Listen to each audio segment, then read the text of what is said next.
I never thought I'd come back from the vacation of a lifetime to discover that my own house was no longer mine. Not burned down, not vandalized, not broken into. No, according to official documents, my house had been sold. The locks had been changed, and a complete stranger was living inside it. And the person responsible? The HOA president, a woman who believed she had absolute power, a woman who thought she was above the law, a woman who would soon learn, very publicly, that entitlement does not protect you from handcuffs. Let me rewind.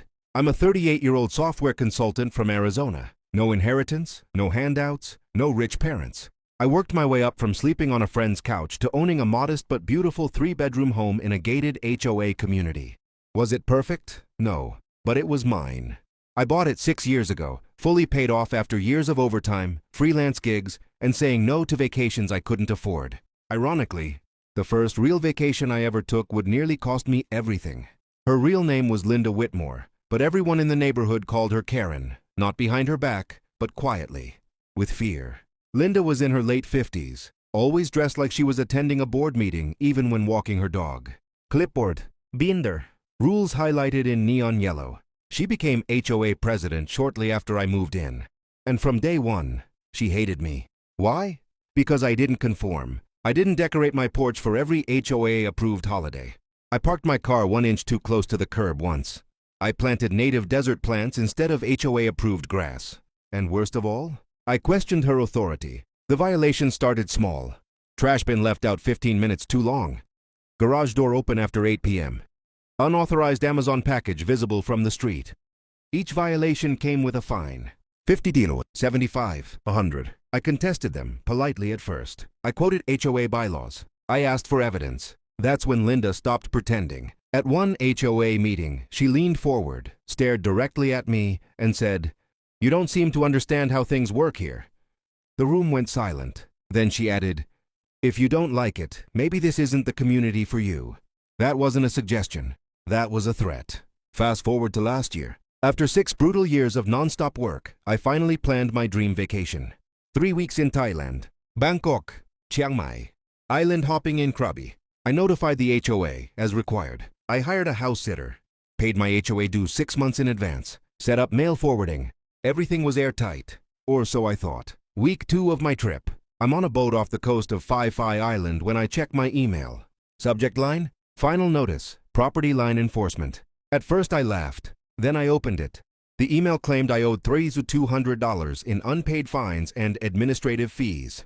Total nonsense. Then came the line that made my blood run cold. Failure to resolve this matter may result in forced sale proceedings. I immediately replied. No response. I called. Voicemail. I emailed again, this time CCing the HOA board. Nothing. 2 days later, I received another email. This one had an attachment. A deed transfer document. My name was on it, but so was another. According to this document, my home had been legally sold to a property investment LLC. Sale price? For $12,000. My house was worth over $700,000. I thought it was a scam, until I checked the county recorder's website and saw it. Filed, stamped, approved. My house was no longer legally mine. I didn't sleep that night. I didn't eat. I booked the first flight home. 36 hours of airports, turbulence, and pure terror. My hands were shaking the entire time. I kept replaying Linda's words in my head. You don't seem to understand how things work here. No, I understood perfectly now. When I arrived at my house, my key didn't work. The locks had been changed. Through the window, I saw furniture that wasn't mine. Different couch, different TV. A man opened the door and asked, "Can I help you?" I told him this was my house. He laughed and said the words that nearly broke me. "No, it isn't." The police arrived. They were calm, professional, and completely uninterested in my emotions. They told me this was a civil matter until I showed them the emails, the forged signatures, the timeline. One officer raised an eyebrow. Another said, "You might want to call a lawyer." I already had. My attorney took one look at the documents and said, "This is fraud. Not a misunderstanding. Not an HOA technicality. Criminal fraud."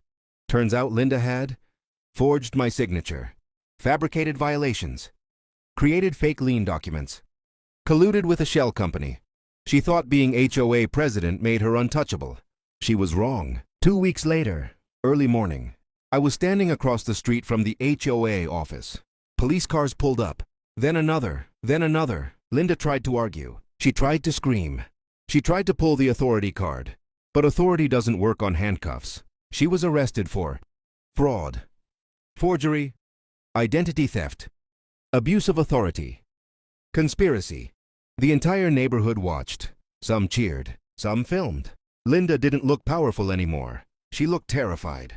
My house was returned. The fake sale was voided. The investment company sued the HOA. The HOA dissolved. Linda lost everything.